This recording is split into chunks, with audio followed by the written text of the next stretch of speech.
Welcome to the Rav's Weekly Message. This week, the Rav reveals the importance of fusing the spiritual and physical worlds and the Kabbalistic importance of Jerusalem. In the first section, known as Behar, there are 57 verses.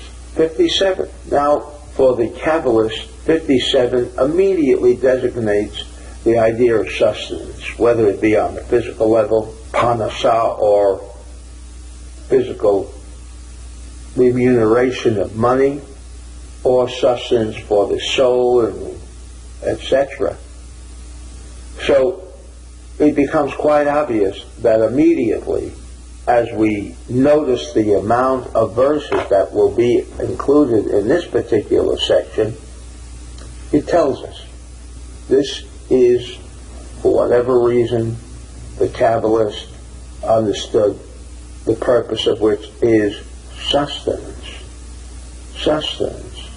Something, unfortunately, without which can't buy a loaf of bread, and you cannot avoid depression, which again is an indication of the lack, depressed, a lack of the life force within us, and therefore we feel depressed, we feel down, like a tire, it loses its air, it goes down, car goes down. And so, in a very general way, you come to listen to Behar for that purpose.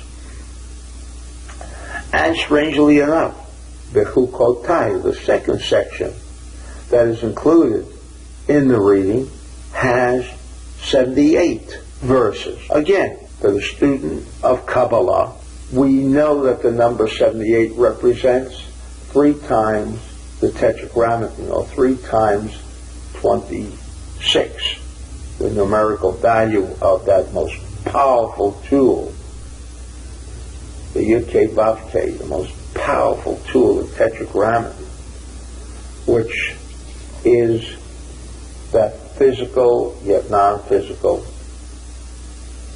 lettering of the name of God, which means it's that dimension of connection between this physical universe, the physical me, and the dimension of the life force of God.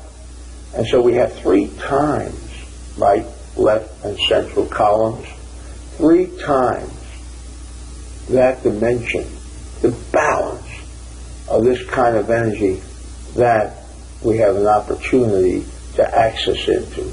And God said to Moses on the Mount Sinai, the following. And this section goes on to discuss the land of Israel.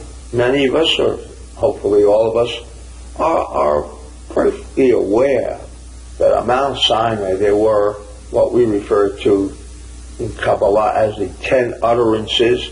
You've heard it remarked as 10 commandments. So there were many commandments or utterances that were mentioned at Revelation. And now, the first verse, which says this is what God told Moses on Mount Sinai, it goes into a whole procedure, a whole processing concerning the land of Israel. But there are many other things. Thou shalt not steal, thou shalt not kill.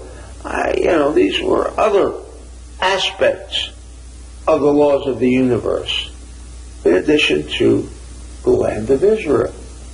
And I've always remarked, if there has ever been an area in this entire planet for which blood had been shed, there is no city like the city of Jerusalem. Strange. Why? Why would there be such dissension, so many wars, so much blood shed over this little city, this walled city? Why? And so here, to understand what Revelation was about, and to understand what Scroll is about, is in a capsule the idea that that city of Jerusalem is a central point in this planet by which we can tap into it in its closest proximity to the light force of God. But then one might say, but God is all over. But why was the Holy Temple built there? Again, the word holy, we know it means connections. What made it so holy? Oh, because the temple was there. So what? But the temple represented that physical representation that could be the link on a physical level as the 72 names.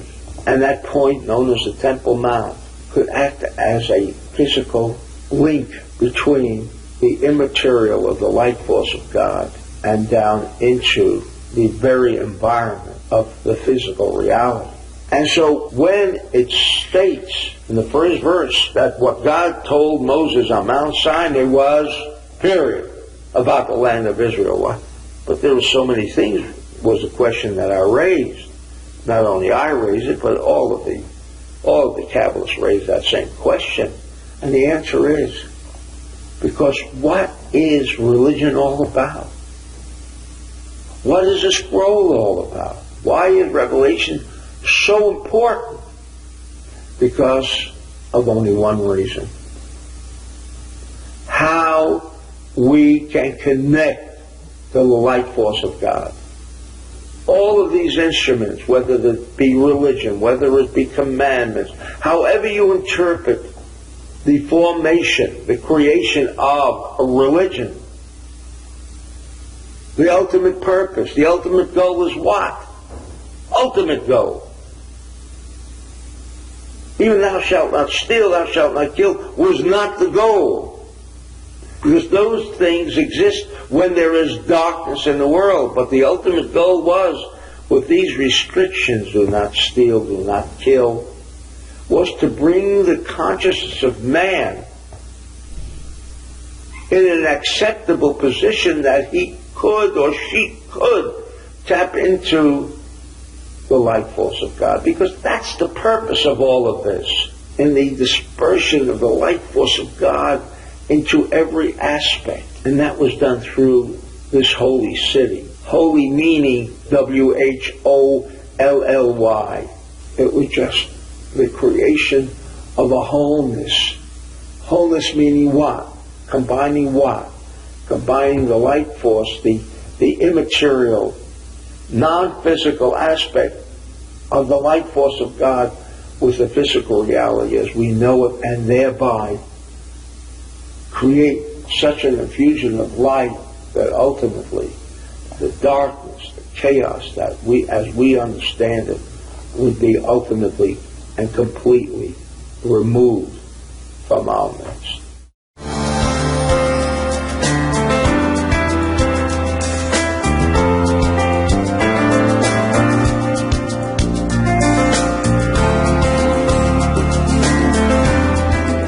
For more information on the spiritual worlds, read the Rav's book, The Kabbalah Method.